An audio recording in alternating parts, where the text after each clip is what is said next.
ฉันยังจำเสมอที่เธอเคยบอกกับฉันคิดแล้วยังเดินตามเดินอธิบายนึกถึงคำนั้นทุกวันที่ห่างกันไปเมฆมันเป็นดวงใหญ่และส่องถึงกันแม้ว่าเราจะโชคดี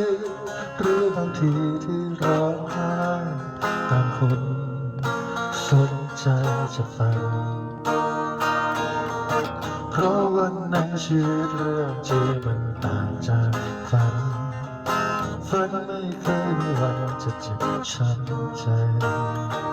มีผู้คนอยู่รอบกายเหมือนไม่มีไม่เห็นใครแต่ใจ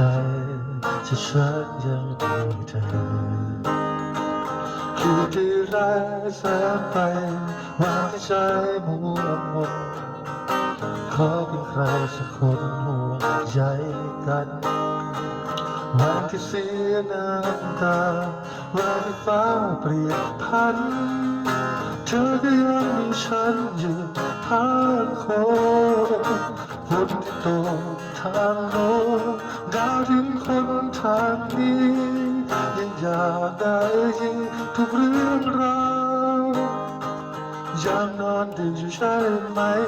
เธอพบไปหรือเปล่าอย่าลืมเล่าสู่กันฟัง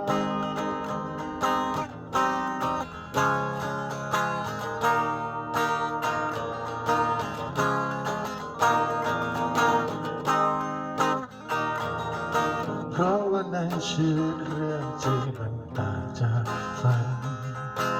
นไม่เคยมีวันที่เจ็บช้ำใจมีผู้คนอยู่รอบกายเหมือนไม่มีไม่เห็นใครแต่ใจที่ฉันยังมีเธอคืนที่ไร้แสงไฟวันที่ใจมัวมนขอเป็นใครสักคนห่วงใยกัน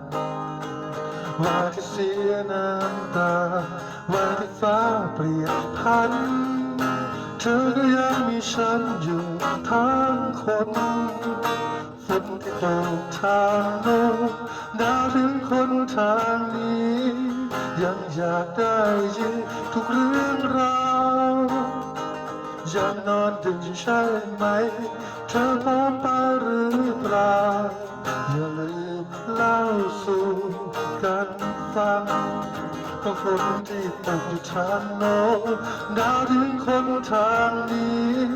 ยังอยากได้ยินทุกเรื่องราวที่ยังนอนดึกอยู่ใช่ไหมเธอพบไปหรือเปล่าอย่าลืมเล่าสู่